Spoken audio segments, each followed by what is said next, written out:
Hello, my name is Kira Wilmuth from La Posada Providencia. Today, I will be walking you through how to connect with our clients via Zoom for our virtual ESL volunteering program. This will be pretty simple, but if you have any questions at all, please do not hesitate to email me or Wanda. Before you all begin, you'll receive an email with a link to this video that you are currently watching, a file with a classroom material that you'll review with a client, and the link for a Zoom meeting at your scheduled class time. First, let's review a sample of the class material that you may find yourself using with a client. So if you scroll down to the bottom, you'll see ESL Study Book. This is going to be the class material sample that we use for today's tutorial. So once you have it open, you can hit download. I already have it downloaded to my computer, so I'll be skipping this step. However, hit download and then it'll save to your desktop or wherever it has saved. So go ahead and hit the study book. You may have to adjust the material once it's open. So for example, you may have to rotate it if it's rotated incorrectly.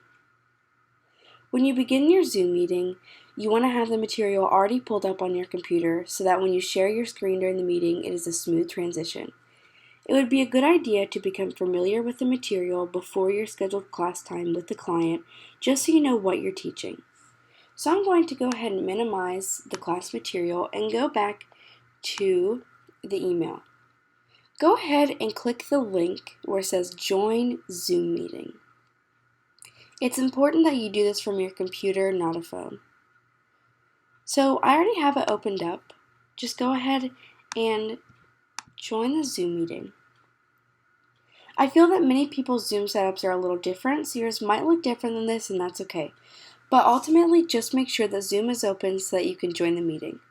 Once you have successfully joined the meeting, the screen should look something like this. Make sure that once you start the meeting, you unmute yourself and start the video. I will not unmute myself just for the sake of this tutorial. However, I do have a cover over my camera so that you cannot see me. However, the video is going. So right now there's nobody else on the meeting, so it will not look exactly like this when you're with a client. But once you and the client are in the meeting, you will see both of your faces. The first step is to hit Share Screen down here at the bottom. Once you hit Share Screen, you will be able to see different options of screens. So I'll go ahead and choose the option with the class material, which is Desktop 1. So now that I'm sharing my screen, and I can click on the class material. So now it's open, and both the client and I will be seeing it. Right now it's just me on the meeting, so it's just my face. However, if the client was on the meeting, you would see me and the client. Now that you have the material screen shared between you and the client, you can utilize different tools within Zoom to make the learning experience better and more interactive. For example, you can use the Annotate tool to do different stuff like write on the material or insert text. So on my computer, I move my mouse to the top and a bar drops down and I can hit Annotate. However, with some people, it might be at the bottom. So you can go ahead and look at the bar, find it on your screen, and then you'll be able to use the different functions. Another function is the chat function.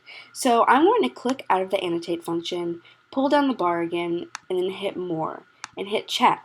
It might also be at the bottom depending on your computer. So there is the chat function. So you can send answers to questions with clients, or they can send them to you.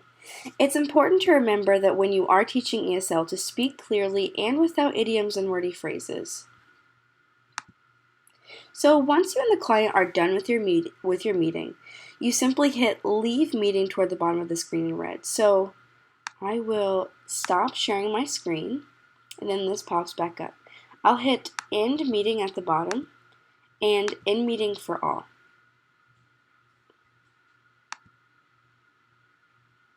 Okay, so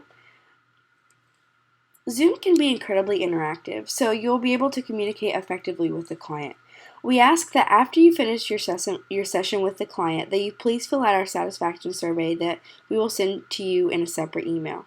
This will be a Google Doc, so you can answer the questions and we can create the best experience for both you and the client. We at La Posada want to thank you from the bottom of our hearts for volunteering virtually during such a unique time in the world. If you have any questions at all, Again, please do not hesitate to email me or Wanda. That concludes this tutorial. Thank you so much for tuning in.